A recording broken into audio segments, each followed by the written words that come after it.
بسم اللہ الرحمن الرحیم۔ السلام علیکم ناظرین، آپ کے ہوسٹ شاہد اکرام کی طرف سے مسٹر قصہ چینل میں خوش آمدید۔ ناظرین کرام، ہم انبیاء کرام علیہم السلام کی حیات مبارکہ سے متعلقہ واقعات بیان کر رہے ہیں، جس میں حضرت موسیٰ علیہ السلام کی حیات مبارکہ کا بیان جاری ہے۔ اس سلسلے میں چینل سے 4 ویڈیوز اپلوڈ کی جا چکی ہیں، جن میں حضرت موسیٰ علیہ السلام کی دنیا میں تشریف آوری سے لے کر بنی اسرائیل کے صحرائے طیہ میں بھٹکنے تک کے واقعات بیان کیے گئے ہیں۔ ویڈیوز کے لنک ڈسکرپشن میں دیے گئے ہیں۔ آج ہم بنی اسرائیل کی گائے کی قربانی کا واقعہ اور حضرت موسیٰ علیہ السلام کی حضرت خضر علیہ السلام سے ملاقات اور قارون کا واقعہ اور اس سے متعلقہ واقعات بیان کریں گے۔ اگر آپ نے اب تک یہ چینل سبسکرائب نہیں کیا تو چینل کو سبسکرائب کر کے بیل آئیکن کا بٹن دبا دیں تاکہ آنے والی ویڈیوز کے نوٹیفیکیشن آپ کو ملتے رہیں، اور کمنٹ میں اپنی قیمتی رائے کا اظہار ضرور کیا کریں۔ تو شروع کرتے ہیں۔ قرآن مجید فرقان حمید سورہ بقرہ میں بنی اسرائیل کا گائے والا واقعہ تفصیل سے بیان کیا گیا ہے۔ واقعہ کا مفہوم آسان الفاظ میں اس طرح سے ہے کہ اکثر روایات میں ہے کہ بنی اسرائیل میں ایک بہت مالدار بوڑھا شخص تھا جس کی اولاد نہیں تھی۔ اس کے بھتیجے چاہتے تھے کہ وہ مرے تاکہ وراثت کا مال ان کے ہاتھ لگ جائے۔ ایک بھتیجے نے رات کو اسے قتل کر کے شاہراہ عام پر ڈال دیا۔ بعض روایات میں ہے کہ کسی اور کے گھر کے دروازے کے پاس لاش پھینک دی۔ جب لوگوں نے لاش دیکھی تو آپس میں جھگڑنے لگے۔ کچھ لوگوں نے مشورہ دیا کہ جھگڑتے کیوں ہو، اللہ تعالیٰ کے نبی حضرت موسیٰ علیہ السلام کی خدمت میں پیش ہو کر معاملہ بیان کرتے ہیں۔ اس مقتول شخص کے بھتیجوں نے حضرت موسیٰ علیہ السلام کی خدمت میں حاضر ہو کر اپنے چچا کے قتل کی شکایت کی۔ حضرت موسیٰ علیہ السلام نے فرمایا، اللہ ایسے شخص کا بھلا کرے گا جو ہمیں اس مقتول کے بارے میں کچھ بتائے گا، لیکن کسی نے کچھ نہ بتایا۔ مقتول کے بھتیجوں نے حضرت موسیٰ علیہ السلام سے عرض کی کہ اللہ پاک عز و جل سے دریافت کریں کہ ہمارے چچا کا قاتل کون ہے۔ حضرت موسیٰ علیہ السلام نے بارگاہ خداوندی میں دعا فرمائی تو حکم ملا کہ انہیں گائے ذبح کرنے کا حکم دے۔ پہلے تو انہوں نے یہ حکم ماننے سے انکار کر دیا کہ آپ علیہ السلام ہمارے ساتھ مذاق کر رہے ہیں۔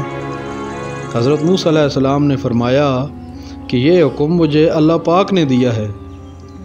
اب اس صورتحال میں ان کے لیے آسان تھا کہ کوئی بھی گائے خریدتے اور اسے قربان کر دیتے، لیکن یہاں پر سوال کرنے کی عادت بیان کی جا رہی ہے کہ جس کی وجہ سے وہ اپنی پریشانی میں خود اضافہ کرتے چلے گئے۔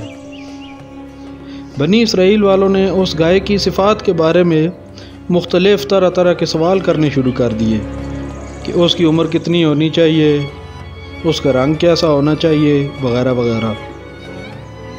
تو اللہ پاک نے بھی ان کے سوال کرنے کی وجہ سے ان کی پابندیوں میں اضافہ کرنا شروع کر دیا اور حکم دیا کہ ایسی گائے ذبح کریں جو نہ بڑی ہو اور نہ عمر میں بہت زیادہ چھوٹی ہو، بلکہ درمیانی عمر کی ہو۔ رنگ کے بارے میں حکم ملا کہ بالکل گہری زرد ہو جسے دیکھ کر دل خوش ہو جائے، اور اس گائے سے کوئی محنت وغیرہ کا کام نہ لیا گیا ہو، جیسے ہل چلانا وغیرہ، اور بالکل بے عیب بے داغ ہو۔ ان کی باتوں سے یہ لگ رہا تھا کہ وہ لوگ گائے قربان نہ کرنے کے لیے بہانے تراش رہے ہیں، لیکن جیسے جیسے وہ لوگ سوال کرتے تھے ان کے لیے گائے کو تلاش کرنا اور زیادہ مشکل ہوتا جاتا تھا۔ کہا جاتا ہے کہ ان تمام صفات کی حامل گائے صرف ایک یتیم بچے کے پاس تھی جس کا والد بہت نیک تھا، اور وہ ترکے میں صرف یہی گائے چھوڑ گیا تھا۔ ان لوگوں نے اس یتیم بچے سے گائے خریدنا چاہی تو اس نے دینے سے انکار کر دیا۔ وہ قیمت بڑھانے گئے، حتیٰ کہ گائے کے وزن کے برابر سونے تک قیمت لے گئے۔ بعض روایات میں ہے کہ گائے کی قیمت اس کے وزن سے 10 گنا سونے تک چلی گئی تھی۔ واللہ عالم۔ بہرحال بالآخر وہ گائے خریدنے میں کامیاب ہو گئے۔ وہ گائے لے کر حضرت موسیٰ علیہ السلام کی خدمت میں حاضر ہوئے۔ حضرت موسیٰ علیہ السلام نے گائے ذبح کرنے کا حکم دیا۔ انہوں نے بڑے تردد سے گائے ذبح کی۔ پھر حکم ملا کہ گائے کے گوشت کا ٹکڑا لایا جائے۔ وہ لے آئے۔ جب حضرت موسیٰ علیہ السلام نے وہ گوشت میت کے ساتھ ٹچ کیا تو اللہ تعالیٰ نے اس شخص کو زندہ کر دیا۔ وہ کھڑا ہوا اور خون اس کی شاہ رگ سے بہہ رہا تھا۔ حضرت موسیٰ علیہ السلام نے اس سے دریافت کیا کہ تمہیں قتل کس نے کیا ہے؟ اس نے جواب دیا کہ مجھے میرے بھتیجے نے قتل کیا ہے۔ یہ کہہ کر وہ شخص پھر مردہ ہو گیا۔ اس طرح اصل قاتل کا پتہ چل گیا۔ اب حضرت موسیٰ علیہ السلام کی حضرت خضر علیہ السلام سے ملاقات کا واقعہ بیان کرتے ہیں۔ یہ واقعہ قرآن پاک میں بھی بیان کیا گیا ہے اور تاریخی حقائق میں بھی اس واقعے کی تفصیل ملتی ہے۔ حافظ ابن کثیر رحمہ اللہ علیہ حضرت ابی بن کعب رضی اللہ تعالیٰ عنہ سے مروی روایت بیان کرتے ہیں کہ بنی اسرائیل والوں نے حضرت موسیٰ علیہ السلام سے سوال کیا کہ اللہ پاک نے سب سے زیادہ علم کسے عطا فرمایا ہے؟ حضرت موسیٰ علیہ السلام نے فرمایا کہ اللہ تعالیٰ نے مجھے عطا فرمایا ہے۔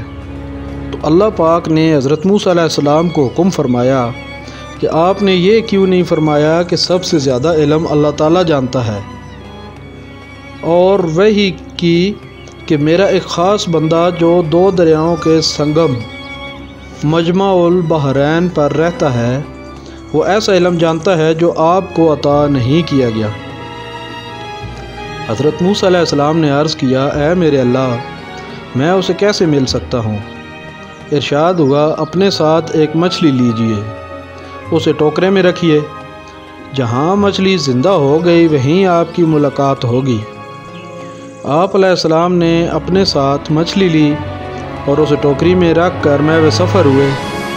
آپ کے ساتھ ایک جوان حضرت یوشع بن نون علیہ السلام بھی تھے، جنہیں بعد میں اللہ تعالیٰ نے نبوت بھی عطا فرمائی تھی۔ آپ علیہ السلام چلتے گئے، ایک مقام پر پہنچے تو دونوں پر نیند کا غلبہ ہو گیا اور سو گئے۔ مچھلی ٹوکری میں زندہ ہو گئی اور ٹوکری سے نکل کر آخر کار دریا میں گر گئی۔ جب حضرت یوشع علیہ السلام جاگے تو حضرت موسیٰ علیہ السلام کو مچھلی کے بارے میں بتانا بھول گئے۔ پھر دونوں چلتے رہے۔ جب کافی آگے تک چلے گئے تو حضرت موسیٰ علیہ السلام نے حضرت یوشع علیہ السلام سے کہا کہ ہمارا کھانا لاؤ۔ تو حضرت یوشع علیہ السلام نے بتایا کہ ہم جب ایک مقام پر سو گئے تھے تو مچھلی تو وہاں زندہ ہو کر دریا میں چلی گئی تھی اور مجھے بتانا یاد نہیں رہا تھا۔ حضرت موسیٰ علیہ السلام نے فرمایا کہ ہم اسی مقام کے لیے تو سفر کر رہے تھے، لہٰذا واپس چلو۔ وہ واپس چلتے چلتے پھر اسی مقام تک آ گئے۔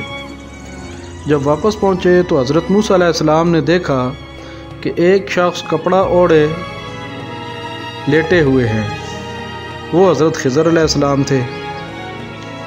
حضرت خضر علیہ السلام نے جب دریافت فرمایا تو حضرت موسیٰ علیہ السلام نے فرمایا کہ میں موسیٰ ہوں۔ حضرت خضر علیہ السلام نے فرمایا، بنی اسرائیل کا نبی موسیٰ علیہ السلام؟ آپ علیہ السلام نے فرمایا کہ میں اس لیے آیا ہوں کہ آپ مجھے اس علم سے نوازیں جو اللہ پاک نے آپ کو عطا فرمایا ہے۔ تو حضرت خضر علیہ السلام نے فرمایا کہ اے اللہ کے کلیم، اللہ تعالیٰ نے مجھے جس خصوصی علم سے نوازا ہے اس سے آپ ناواقف ہیں، اور جو علم اللہ پاک نے آپ کو عطا فرمایا ہے میں اس سے ناواقف ہوں۔ حضرت خضر علیہ السلام نے فرمایا کہ اگر آپ میرے ساتھ رہنا چاہتے ہیں تو مجھ سے کسی چیز کے بارے میں پوچھیے گا نہیں جب تک میں خود اس کی وضاحت نہ کر دوں۔ وہ وہاں سے سمندر کے ساحل پر پہنچے اور ساحل کے ساتھ ساتھ چلنے لگے۔ انہیں ایک کشتی چلتی دکھائی دی۔ ان سے بات کی تو ملاحوں نے حضرت خضر علیہ السلام کو پہچان لیا اور بغیر کرایہ کے لے چلنے پر راضی ہو گئے۔ جب سفر ختم ہوا اور ساحل پر اترنے لگے تو حضرت خضر علیہ السلام نے کشتی کا ایک پھٹا اکھیڑ پھینکا۔ حضرت موسیٰ علیہ السلام نے فرمایا، ان لوگوں نے ہمیں بغیر کرائے کے سوار کیا اور آپ ہیں کہ کشتی کو بیکار کر دیا۔ تو حضرت خضر علیہ السلام نے فرمایا کہ میں نے کہا نہیں تھا کہ آپ کوئی بات دریافت نہیں کریں گے جب تک میں خود اظہار نہ کر دوں۔ تو حضرت موسیٰ علیہ السلام نے معذرت کی۔ اتنے میں ایک چڑیا آئی اور اپنی چونچ کو پانی سے تر کیا تو حضرت خضر علیہ السلام نے تشبیہ دی کہ میرے اور آپ کے علم کو اللہ پاک کے علم سے وہ نسبت بھی حاصل نہیں ہے جو اس قطرے کو سمندر سے ہے۔ پھر وہ روانہ ہو گئے۔ آگے گئے تو ایک بستی کے قریب کچھ بچے کھیل رہے تھے۔ حضرت خضر علیہ السلام نے ان میں سے ایک بچے کا سر کچل کر اسے قتل کر دیا۔ حضرت موسیٰ علیہ السلام بول اٹھے کہ آپ نے بغیر کسی قصور کے ایک معصوم بچے کی جان لے لی، یہ تو بہت ہی نازیبہ کام ہے۔ تو حضرت خضر علیہ السلام نے فرمایا کہ میں نے کہا تھا نا کہ آپ میری رفاقت میں صبر نہیں کر سکیں گے۔ تو حضرت موسیٰ علیہ السلام نے فرمایا کہ اب اگر میں نے کسی چیز کے بارے میں پوچھا تو آپ بے شک مجھے اپنے ساتھ نہ رکھیں۔ پھر وہ آگے روانہ ہو گئے اور ایک اور بستی میں داخل ہوئے۔ جب انہوں نے گاؤں والوں سے کھانا طلب کیا تو گاؤں والوں نے ان کی میزبانی سے صاف انکار کر دیا۔ گاؤں میں تھوڑا آگے گئے تو انہوں نے ایک دیوار دیکھی جو گرنے کے قریب تھی۔ حضرت خضر علیہ السلام نے وہ دیوار مرمت کر کے ٹھیک کر دی۔ حضرت موسیٰ علیہ السلام سے رہا نہ گیا، فرمانے لگے، تعجب ہے، آپ ایسی قوم کی دیوار درست فرما رہے ہیں جنہوں نے ہماری میزبانی سے انکار کر دیا اور 2 لقمے روٹی کے دینے کو بھی تیار نہیں ہوئے۔ تو حضرت خضر علیہ السلام نے فرمایا کہ میں نے کہا نہیں تھا کہ آپ صبر نہیں کر سکیں گے، اب ہم مزید ساتھ نہیں جا سکتے۔ بہرحال آپ کے 3 سوالوں کا جواب میں دے دیتا ہوں۔ پہلے میں نے کشتی کے سفر کے بعد اس کا پھٹا کیوں توڑا؟ تو یہاں کا بادشاہ ہدو بن بدو کسی فوجی مہم کے لیے کشتیاں جمع کر رہا تھا۔ ان کشتی والوں نے ہمارے ساتھ مہربانی کی اور ہمیں بغیر اجرت کے سفر کروایا، تو میں نے کشتی کا پھٹا اس لیے توڑ دیا کہ بادشاہ کے کارندے خراب کشتی کو قبضہ میں نہیں لیں گے اور اس ملاح کی روزی کا ذریعہ بچ جائے گا۔ دوسرا، بچے کے قتل کے بارے میں، تو اس بچے کا نام جیسور تھا۔ اس کے ماں باپ ایمان والے تھے، لیکن یہ بچہ اگر بڑا ہو جاتا تو نہ صرف خود کافر ہو جاتا بلکہ اپنے والدین کا ایمان بھی خراب کر دیتا اور بہت زیادہ معاشرے میں شر پھیلانے والا بنتا۔ بعد میں اس بچے کے والدین کو اللہ پاک نے ایک نیک اور صالح بچہ عطا فرمایا۔ اور تیسرا، دیوار کی مرمت کا، تو یہ دیوار 2 یتیم بچوں احرام اور حریم کی تھی۔ ان کے والد شح نے فوت ہونے سے پہلے اپنے بچوں کے لیے اس دیوار میں خزانہ جمع کیا ہوا تھا۔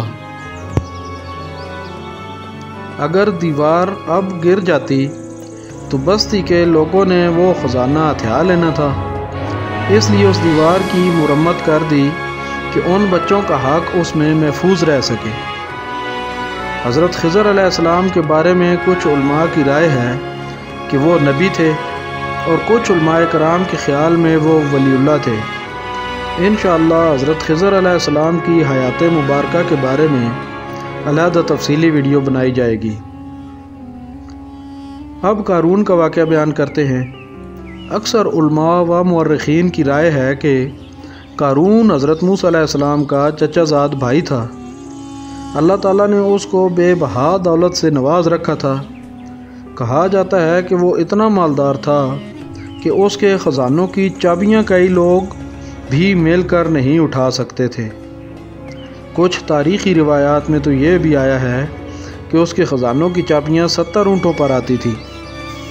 وہ دولت کی وجہ سے مغرور ہو گیا تھا اور اپنی قمیض غرور کی وجہ سے دوسروں سے ایک گٹھ یعنی ایک بالشت لمبی رکھواتا تھا۔ اسے حضرت موسیٰ علیہ السلام نے اور دوسرے لوگوں نے بھی سمجھایا کہ اپنے مال میں سے زکوٰۃ خیرات غریبوں کو دیا کرو تاکہ آخرت میں بھی تمہارا حصہ ہو جائے۔ اس نے جواب دیا کہ مجھے یہ دولت میرے علم اور قابلیت کی وجہ سے ملی ہے، میں تھا ہی اس دولت کا مستحق، مجھے آپ لوگوں کی نصیحت کی کوئی ضرورت نہیں ہے۔ بہرحال تاریخی حقائق کے مطابق قارون ایک منافق شخص تھا جو کہ زبان سے تو مسلمان ہونے کا دعویٰ کرتا تھا لیکن حرکتیں کافروں فاجر لوگوں جیسی کرتا تھا۔ قارون روز روز کی نصیحتوں سے تنگ آ گیا اور اس نے حضرت موسیٰ علیہ السلام کو بدنام کرنے کا ایک منصوبہ بنایا۔ قارون ایک فاحش عورت کے پاس گیا اور اس کو کچھ مال دے کر اس بات پر آمادہ کر لیا کہ جب حضرت موسیٰ علیہ السلام کچھ لوگوں میں تشریف فرما ہوں تو وہاں جا کر ان پر الزام لگا دینا۔ وہ عورت پیسوں کے لالچ میں یہ گھٹیا الزام لگانے کے لیے تیار ہو گئی۔ جب حضرت موسیٰ علیہ السلام کچھ لوگوں کے درمیان تشریف فرما واعظ فرما رہے تھے تو وہ عورت آئی اور حضرت موسیٰ علیہ السلام پر بہتان لگا دیا۔ اس عورت کی باتیں سن کر حضرت موسیٰ علیہ السلام نے فوراً اللہ پاک کی ذات سے رجوع کیا، اٹھے اور 2 رکعت نماز ادا فرمائی اور اس کے بعد عورت کی طرف مخاطب ہو کر قسم دے کر پوچھا کہ بتاؤ تمہیں اس سازش پر کس نے آمادہ کیا ہے؟ عورت نے جب حضرت موسیٰ علیہ السلام کے چہرہ کی زیارت کی تو نور نبوت کی تاب نہ لا سکی اور جھوٹ نہ بول سکی اور سب کچھ سچ سچ بتا دیا کہ مجھے قارون نے اس بہتان ترازی کے لیے ابھارا تھا۔ عورت نے حضرت موسیٰ علیہ السلام سے معافی مانگی اور اللہ تعالیٰ سے توبہ کی اور خطا سے درگزر کی درخواست کی۔ حضرت موسیٰ علیہ السلام اسی وقت اللہ تعالیٰ کے سامنے سجدہ ریز ہو گئے اور قارون کے بارے میں بد دعا کی۔ اللہ تعالیٰ نے آپ علیہ السلام کی طرف وحی فرمائی، ہم نے زمین کو حکم دے دیا ہے وہ آپ کی اطاعت کرے گی۔ حضرت موسیٰ علیہ السلام نے زمین کو حکم دیا کہ قارون کو اس کے خزانوں سمیت نگل لے۔ حکم ملتے ہی زمین نے قارون کو اس کی مال و دولت سمیت نگل لیا، اور بعض روایات میں ہے کہ قارون قیامت تک زمین میں روزانہ ایک آدمی کے قد کے برابر مزید دھنستا چلا جا رہا ہے۔ جب ہمارے پیارے آقا خاتم النبیین حضرت محمد صلی اللہ علیہ وآلہ وسلم معراج شریف کی رات آسمانوں پر تشریف لے گئے تو حضرت آقا صلی اللہ علیہ وآلہ وسلم کی ملاقات حضرت موسیٰ علیہ السلام سے 6 آسمان پر ہوئی تھی۔ اسی طرح حضرت ابراہیم علیہ السلام 7ویں آسمان پر تشریف فرما تھے۔ حضرت موسیٰ علیہ السلام کی ظاہری عمر 120 سال تھی۔ حافظ ابن کثیر رحمہ اللہ علیہ حضرت ابو ہریرہ رضی اللہ تعالیٰ عنہ کی روایت میں حدیث شریف نقل کرتے ہیں۔ مفہوم حدیث اس طرح ہے کہ اس زمانے میں موت کا فرشتہ کھلم کھلا آتا تھا۔ جب یہ فرشتہ حضرت موسیٰ علیہ السلام کے پاس آیا تو آپ علیہ السلام نے مکہ مار کر اس کی آنکھ پھوڑ دی۔ وہ بارگاہ خداوندی میں حاضر ہوا اور عرض کی، اے پروردگار، تیرے عبد خاص حضرت موسیٰ علیہ السلام نے میری آنکھ پھوڑ دی ہے، اگر وہ تیری بارگاہ میں عزت دار نہ ہوتا تو میں اسے مزہ چکھاتا۔ اللہ تعالیٰ نے فرشتہ سے کہا، میرے بندے کے پاس جا اور اس سے کہے کہ بیل کی پیٹھ پر ہاتھ رکھے، ہاتھ کے نیچے جتنے بال آئیں گے ہر بال کے بدلے 1 سال عمر دے دی جائے گی۔ فرشتہ پھر حاضر ہوا اور اللہ تعالیٰ کا پیغام گوش گزار کیا۔ حضرت موسیٰ علیہ السلام نے پوچھا، پھر کیا ہوگا؟ فرشتے نے بتایا، پھر موت کا سامنا کرنا ہوگا۔ حضرت موسیٰ علیہ السلام نے فرمایا، پھر اسی لمحے سے ہی۔ راوی فرماتے ہیں کہ فرشتے نے حضرت موسیٰ علیہ السلام کو سونگھا اور روح قبض کر لی، اور اللہ تعالیٰ نے فرشتے کی آنکھ درست فرما دی۔ اس کے بعد سے فرشتہ روح قبض کرنے کے لیے خفیہ آتا ہے۔ ناظرین، ان 5 ویڈیوز میں حضرت موسیٰ علیہ السلام کی حیات مبارکہ کے زیادہ سے زیادہ اہم واقعات بیان کرنے کی کوشش کی گئی ہے۔ اب اگلی ویڈیوز میں جس طرح ہمارے چینل پر سلسلہ جاری ہے، اسی طرح انبیاء کرام علیہ السلام کی حیات مبارکہ کے واقعات بیان کرنے کا سلسلہ جاری رہے گا۔ اگر آپ نے اب تک یہ چینل سبسکرائب نہیں کیا تو چینل کو سبسکرائب کر کے بیل آئیکن کا بٹن دبا دیں اور کمنٹ میں اپنی قیمتی رائے کا اظہار ضرور کیا کریں۔ اپنا خیال رکھیے گا۔ اللہ حافظ۔